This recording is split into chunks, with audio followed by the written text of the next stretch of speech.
deeply involved in shaping how we want our country to be.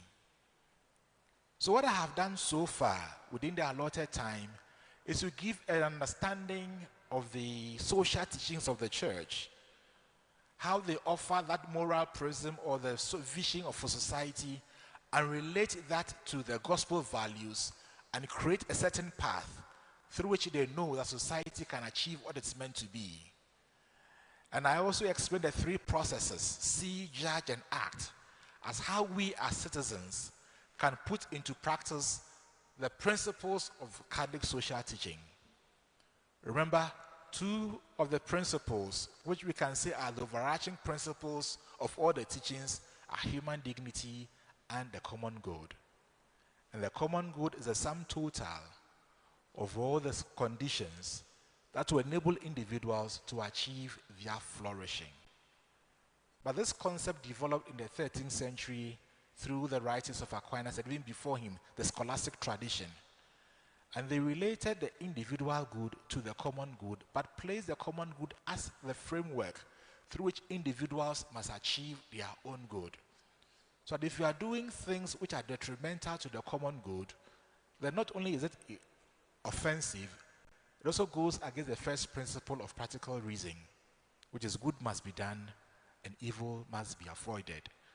So when we understand it this way, then we can appreciate why the common good is important for state relations, for civil society, and for us as individuals. So if you want to be citizens and not spectators, think about the common good. And think about actions that do not enhance the common good. And think about how we can all advance the common good for the good of our country. Invite me to part of the conversation. May God continue to bless our homeland, Ghana.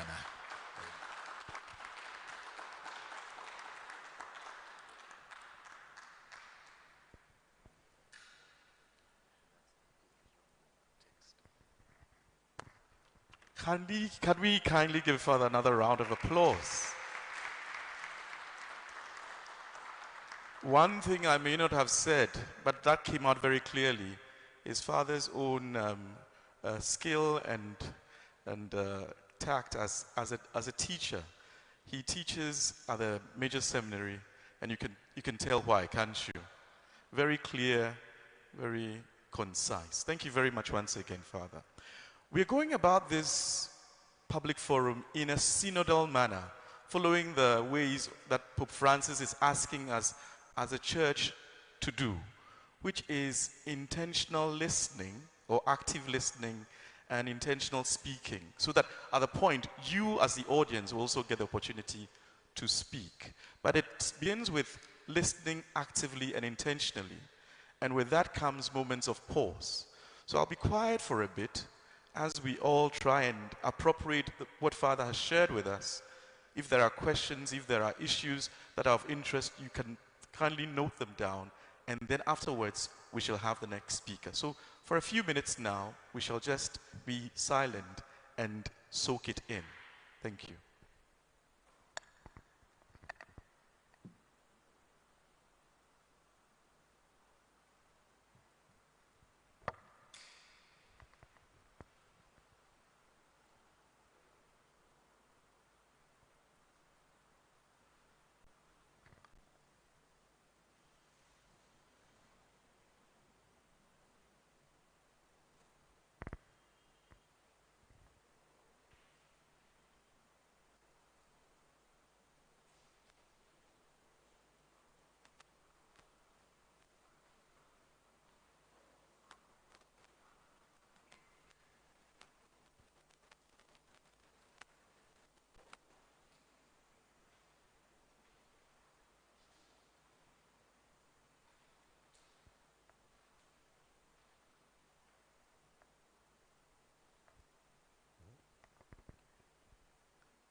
In a world given to much frenetic activity, it's always good to take some time off and appropriate whatever we receive. It gives me much pleasure to invite our second speaker. Having heard about the common good, we shall move to good governance.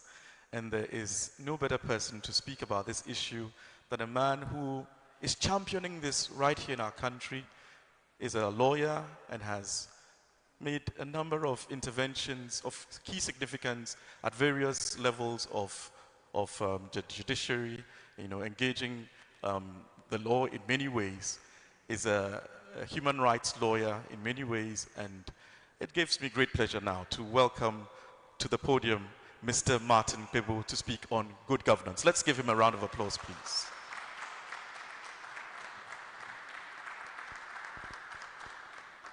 I think as he comes in, to keep it sustained. Thank you, sir. Mr. Kpebu.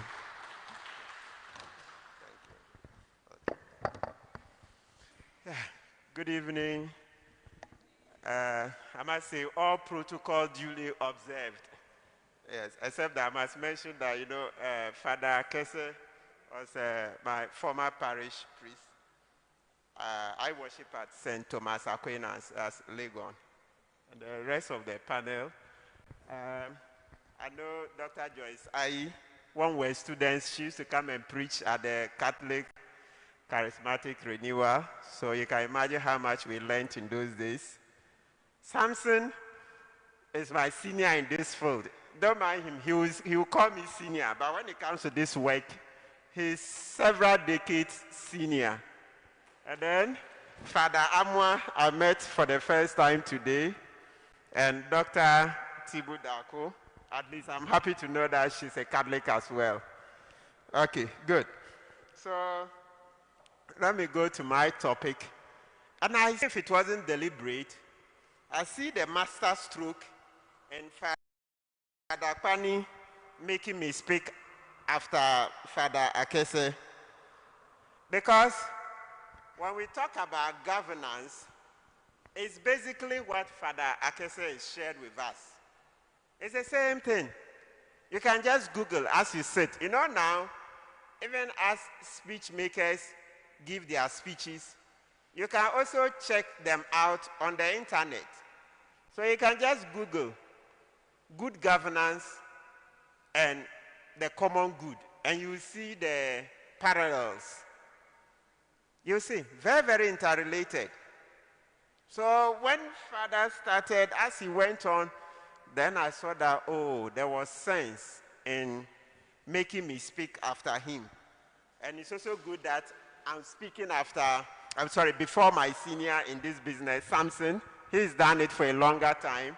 So when there are gaps, he can fill in.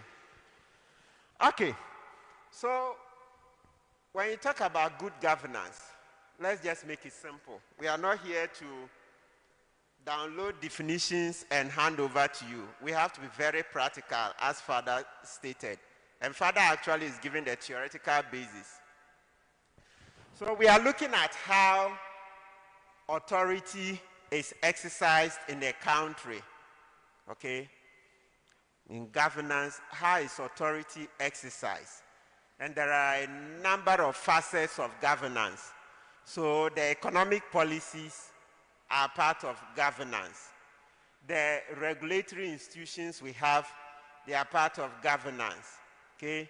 The mechanisms for choosing our leaders are part of governance. In actual fact, the whole of our constitution is governance. And all of it, when you sum it up, is for the common good, as Father Akese has explained to us, which is that we make facilities so that individuals can realize their dreams easier and fuller. So, when we build a road, what does it do? It makes it easier for us to move from point A to point B. When we build hospitals, so that we all can get health care. If we build a library, everybody can go read, and so on and so forth. That is the common good. So, if the structures that we put in place for achieving the common good are not up to scratch, then it means we've not done anything. We've not served ourselves well. And so that is where I'll be focusing on what is gone wrong. Because if I want to continue talking about the roads, the hospitals, we've built them, we've done this, then we will not improve. The roads are there for you to see. The few hospitals are there for you to see.